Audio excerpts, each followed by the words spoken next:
you know, music and stuff's not final, but I'm going to start by making a character, and I'm going to make some choices and just kind of think about those.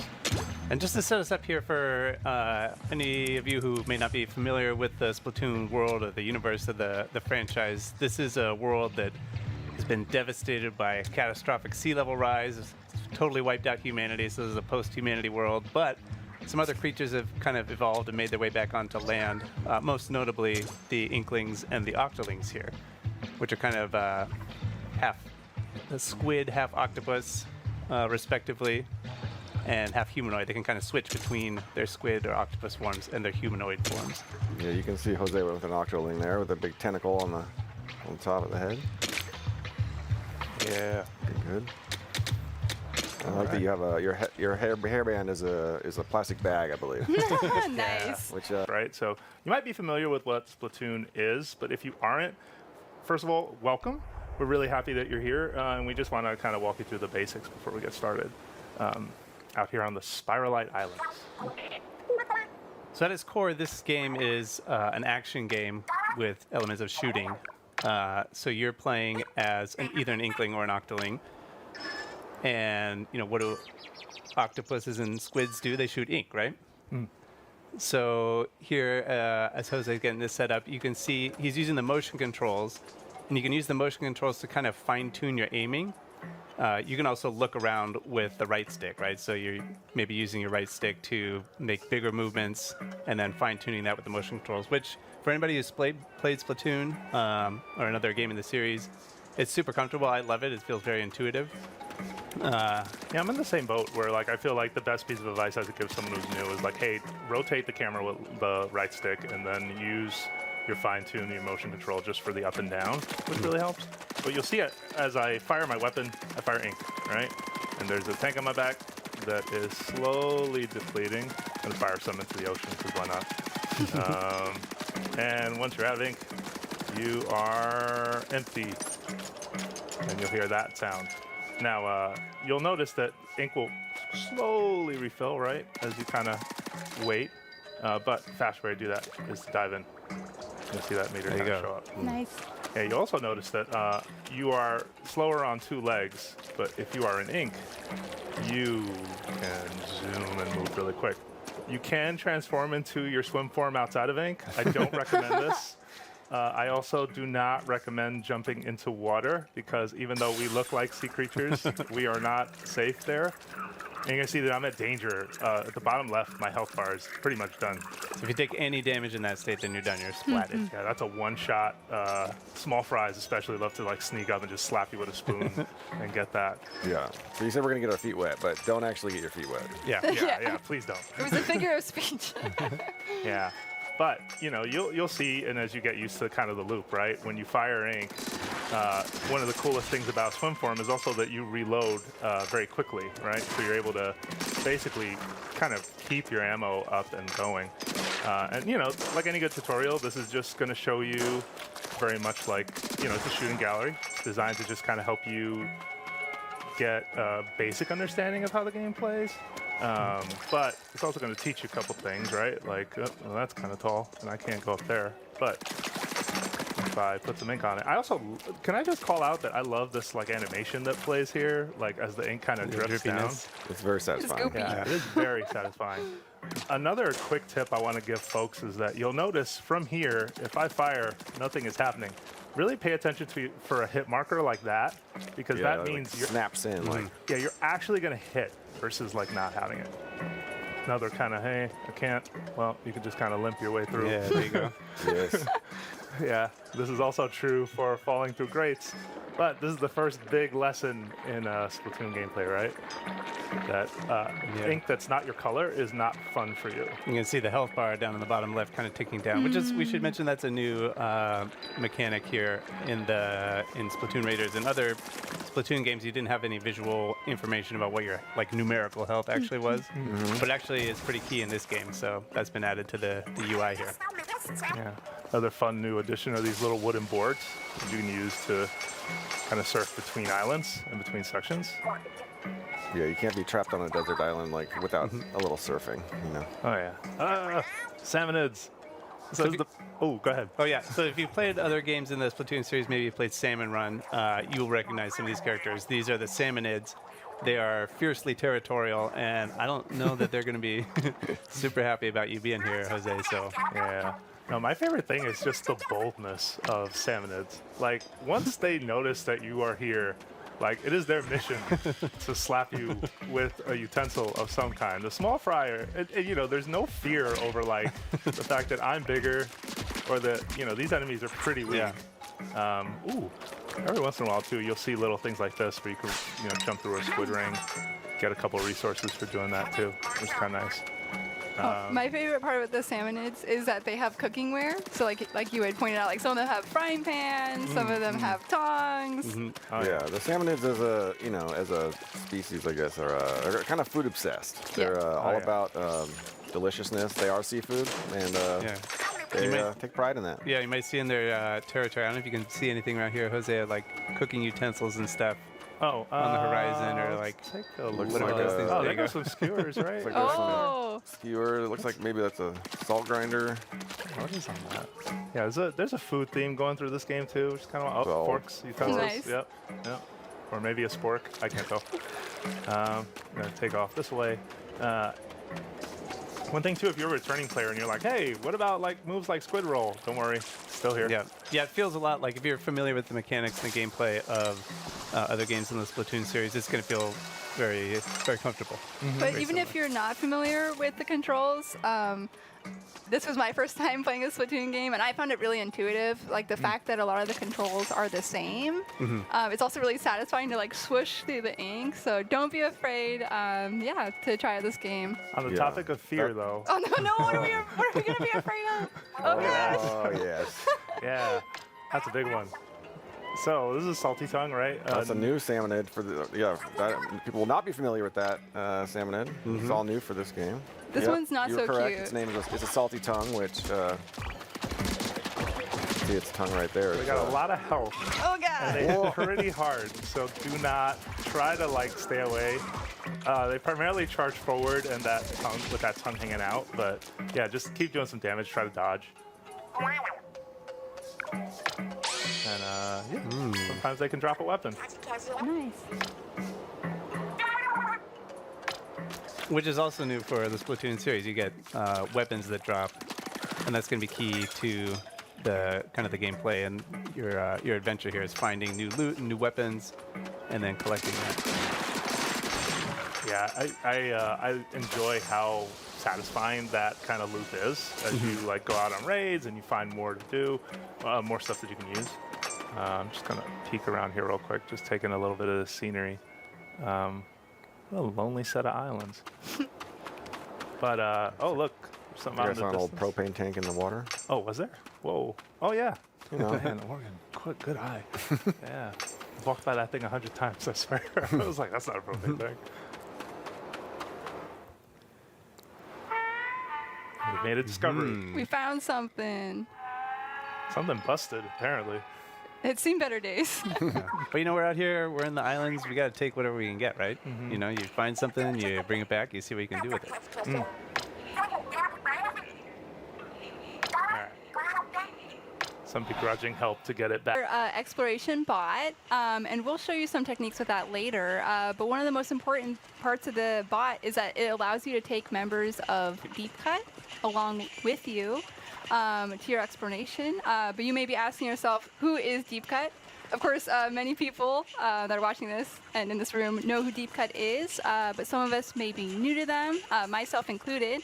So Deep Cut is a member of a three-group of musicians, and they hosted the Splatfest back in Splatlands in Splatoon 3. And they really love collecting treasure, and that's kind of how you met them. So you're their mechanic, and 30 days ago, while you were looking for treasure, you crash landed on the Firelight Islands, and this is your hideout ship. You can see they each have like very different personalities they're expressing. I'm trying really hard to just kind of cheat and give you a pretty good look. That's Big Man on the right. That's Fry on the left. If you really don't want to be, if you want to be an unfriendly, Oh no. Yeah, crewmate, you can cause a little bit of mischief. Mischief's kind of a big thing in Splatoon, at least in my mind. And if not, maybe I'm just causing too much mischief when I play these games. But you can like douse your teammates a little bit. They'll be fine. Usually they just wipe it off and they're good to go. They're good sports. Yeah. See, and the other character here is the player character, right? So you're playing as the mechanic, who is mostly responsible for everything that you see here on the base. Kind of a mechanical genius. You know, deep cut isn't, that's not their forte. So most of what you see built here was the mechanic. Yeah, and speaking of built, you might notice that on my back, there's very different tank, and more importantly, there are gadgets hanging off of the right and left of me. So we're going to talk a little bit about this because this is something that the mechanic builds over the course of the adventure. So you get one gadget when you start the game and get a tank for the first time. And I'm going to demo a few for you just to show you a couple. Let's start with the one on the left shoulder. This is a spin wheel, which if I press and hold the button, I can lock on and kind of it'll like steer its way towards that target. That's really helpful, especially with boss salmonid, to be able to just like use a weapon that'll kind of home in on them a little bit. The other gadget that I'm wearing right now, it's on my right, is right here, the splatchet. So I think there's a good enough distance. Let's try it. 1, 2. Nice. Yeah. Nice. And you can see that little cooldown starter. There's a little timer. So each gadget has a cooldown. You can see you can still use the spin wheel on the left. It's not cooling down. See, they each have an independent cooldown timer. And this is a big change for this game. In other games in the Splatoon series, you had sub-weapons that were typically like a bomb that you would throw. So in Splatoon Raiders, sub-weapons are out and gadgets are in. Yeah. So and each gadget has, like, you know, we can just see with these two, very different functions, different types of attacks. Some are more offensive, some are more defensive. Yeah, and we got a third one to show today. So I'm going to quickly equip it to replace the spin wheel. And this one is spotlights. Yeah, and you can see Jose equip that. It's not tied to your main weapon, the gadgets. It's sort of what you choose to equip. Yeah, and this one based on which tank you have. And you'll see this one too. It's like a shield that'll kind of ink the ground as well. It really feels like a protective barrier. Oh yeah, I'm gonna use that salt to just quickly refresh the cooldown. You can only do that on the hideout ship right now. But you'll see that it'll do tick damage, anything that's inside. Which, you know, we should say too, it's nice to have this space on the hideout ship where you can test all the different weapons and try different combinations. And you can actually see like how much numerical damage you're doing with each type of gadget and each attack. Oh yeah. All right, so we got a decision to make. All right, let's do it. For gadgets, what do we want to bring with us, right? I feel like I'm kind of torn. I definitely want to bring the splatchet. I feel like the splatchet's just so aggressive and such a big hit that I think that's necessary. But what do we take for the secondary? What do you think? I think the splatlights, you know, like that's a good one to use in combination with another one that's more like offensive. It kind of gives you a little bit of protection, helps ink the ground around you so you get more mobility. I think that's a good setup. Cool. All right, I'm gonna get us ready for our next raid. So I'm gonna set up really quick at our treasure map, and we're gonna go to Meadow Rocks. We have a very advanced deployment mechanism as part of our operation here. No Inklings or Octolings have been harmed Soft at all. landing, that was good. One thing worth mentioning now that we're going on our first real raid, the training wheels are off. So you can actually adjust the difficulty setting of this game, and that only affects difficulty of the battles. It doesn't affect the treasure you get. So I myself play as a tourist, and I have no shame in admitting that. So highly recommend if you just want to enjoy it a little bit on an easier level. Nice. And you'll notice that regardless of your skill level, you are not alone on these raids. A member of Deep Cut is going to join you. It's a bit of a tight fit, but Big Man is with us. He's fired up though. He's fired up though. Watch this. Yeah, There you he's go, ready. give him a booyah. Yeah, just get that booyah. And yeah, and you can choose, like we said, which member of Deep Cut you want to bring in the exploration bot. And you'll see that you've got support, right? Like Big Man just jumping right in to like start the fight. I would feel confident too if I was in a machine like that. Yeah. And of course, there's a returning enemy, a scrapper, right? So you want to knock down its, take it down for a second with its shield and then get behind it.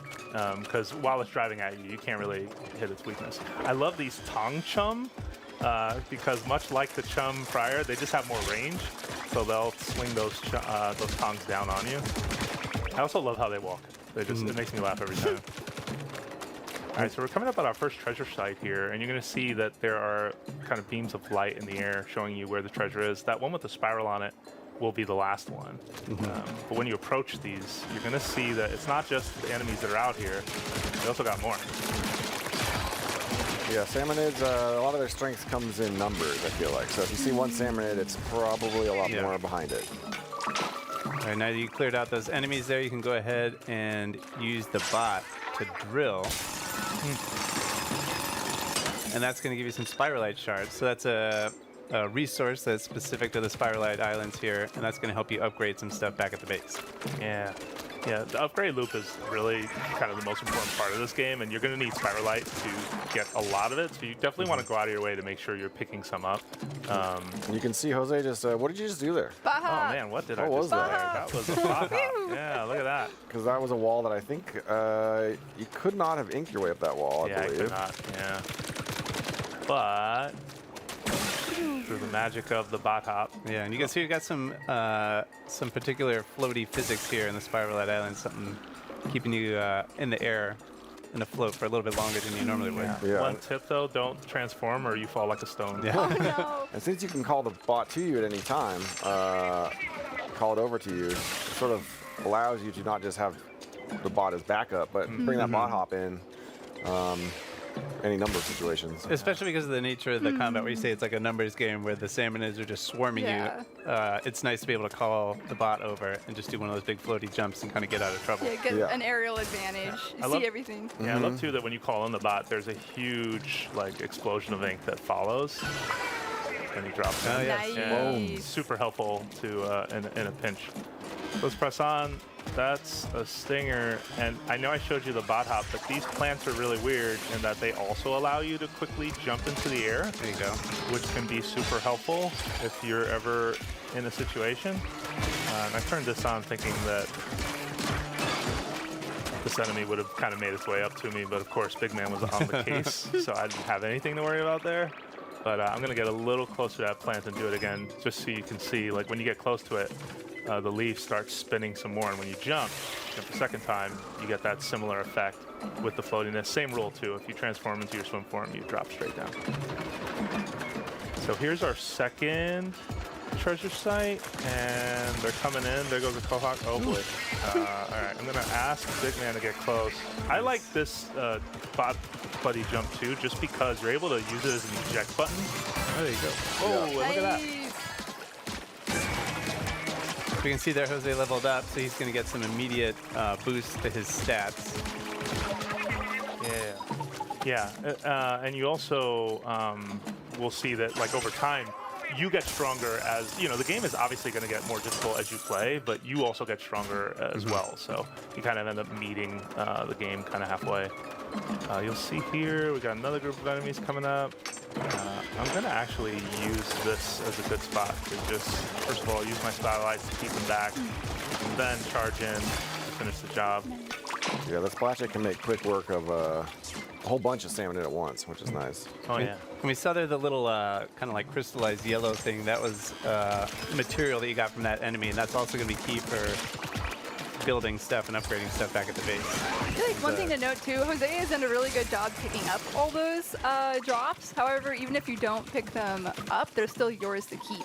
So you'll still get them. Yeah, any treasure that drops is yours in the game, regardless of if you complete the raid, which is really helpful. Yeah. Oh, so we're charged. You may have noticed we've been picking up those big orange looking eggs. Those are mega power eggs, and they charge a meter that now says it's charged. And if you've seen some prior trailers, you may have seen this before, but basically do a move called a showstopper. I love the air horn. Yeah, and Big Man's showstopper specifically is for running into enemies. You want to slam into them, but you can also toss out those little manta rays. Yeah, we got it. All right. So here's our last big treasure. Yeah. Big Man's going to drill that We for up for us. luck. Nice. Ooh, All right. and Ooh, a treasure materials chest. and a chest.